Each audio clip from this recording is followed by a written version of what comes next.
4절 말씀에 보면 어떤 것이 있냐면 이제 황충이 권세를 받아서 일을 하는데 이 황충은 결코 선한 존재가 아니에요. 악한 존재인데 어떠한 것을 갖고 있냐면 4절 말씀에 보면 오직 한 가지에 꽂혀서 열심히 해요.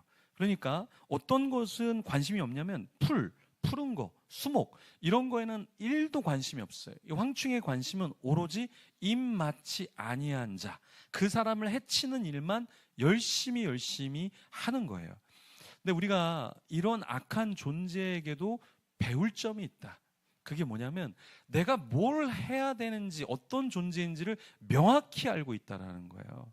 그러니까 좌로나 우로나 치우친 게 아니라 내가 뭘 해야 되는지를 명확하게 알고 있다라는 거예요. 여러분, 우리가 하나님 안에서 축복이 뭐냐면 내가 해야 될 일이 뭔가, 나에게 주어진 일이 뭔가, 이걸 명확하게 알고 있는 사람은 사실은 영향력이 있고 축복을 받게 됩니다. 나도 축복을 받게 되고 주위 사람들도 축복을 받게 돼요. 이 황충이라는 존재는 다른 거에는 1도 관심이 없었어요.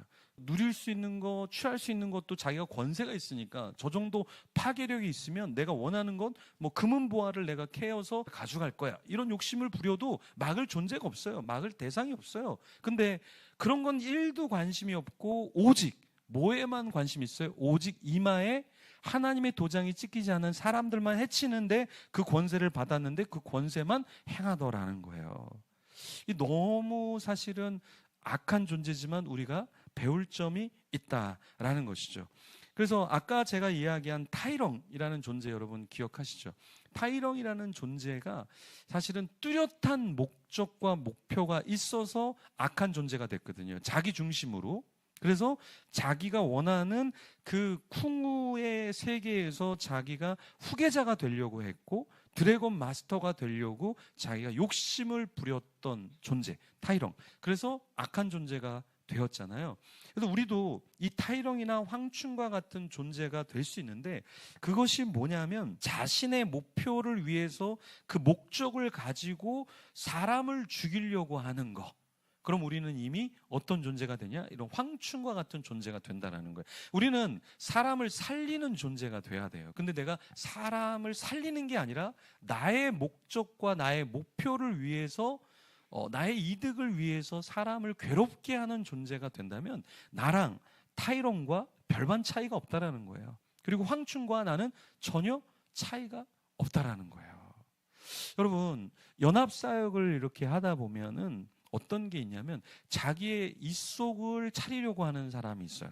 그래서 연합이라는 것은 보이지 않는 곳에서도 섬기고 보이는 곳에서 섬겨야 되는데 연합의 자리에서 예를 들어서 설교가 아니라 기도 인도를 해주세요. 그러면 목회자들 중에서 다 그런 건 아닌데 저는 그건 안 하고 싶습니다. 설교 아니면 제 부교육자를 시키세요. 이런 분이 있어요. 깜짝 놀라요. 그러니까 본인이 연합사역을 많이 했대요.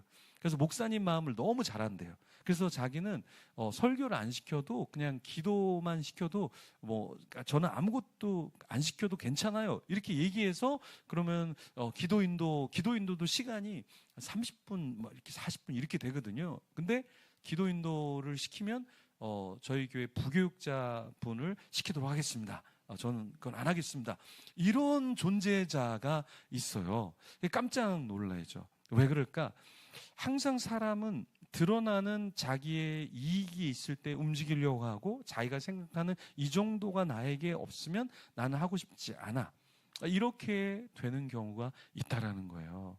그래서 연합이라는 거는 참 어려워요. 왜냐하면 다 중심된 자리에 서고 싶어 하고 자기를 드러내고 싶은 마음들이 많기 때문에 이게 굉장히 어렵다라는 거예요. 그래서 여러분이 남을 해하려고 해서는 절대 안 되고 오히려 내가 희생되어서 섬기는 것은 연합이 되고 하나님을 드러내게 되는 것이잖아요. 그래서 우리도 연합이라는 것, 하나님의 영광이라는 것은 큰 무대 뿐만 아니라 우리의 가정에서도 내가 어떻게 썩어질 것인가, 내가 어떻게 희생할 것인가를 계속해서 고민해야 된다라는 거예요. 그래서 우리 여기 젊은이들이 있지만 이제 우리가 대학교를 졸업하고 직장 생활을 하고 또 이제 나이가 들어가면서 내가 무언가를 받으려고만 하면 안 되고 내가 부모님에게 뭘 해드릴까?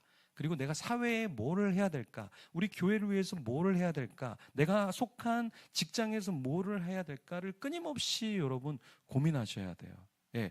저는 신학교 다닐 때 사례비가 얼마 되지 않죠. 근데 저는 전도서 생활을 시작했을 때부터 20대의 초중반부터 부모님에게 제가 그 당시에 5만 원씩 용돈을 드렸어요. 여러분, 옛날에 사역비가 많지 않아요. 옛날에 사역비가 뭐 교회에서 주는 게 크지 않아요, 그때는. 근데도 저는 사역 초반부터 제가 5만 원씩을 부모님에게 드렸어요.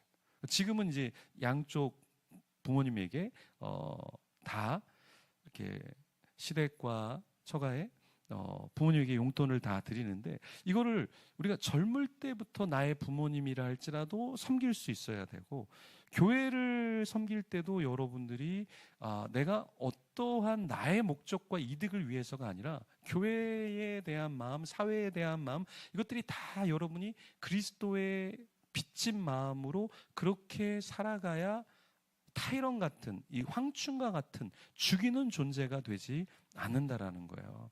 저는요, 연합사역을 하면서 이상한 사람도 만나지만 정말 존귀한 사람들도 참 많이 만나요. 그러니까 정말 자기 이름이 드러나지 않기를 원하고 숨어서 자기가 뭔가를 섬기겠습니다, 뭔가를 섬기겠으나 하는 사람들을 너무 많이 만나요.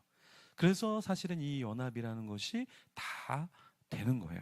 이번에도 반별할 때 많은 재정이 들어갔지만 참 많은 사람들이 헌금해 주고, 우리 교회 성도님들도 헌금해 주시고, 같이 그 가운데서 마이너스가 나지 않고 모든 것들을 다 마무리할 수 있었습니다.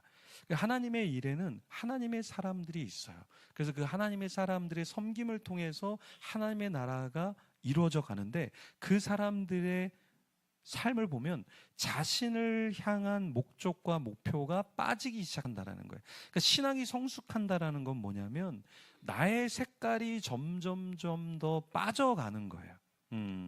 나의 색깔이 점점 더 빠져가는 거예요.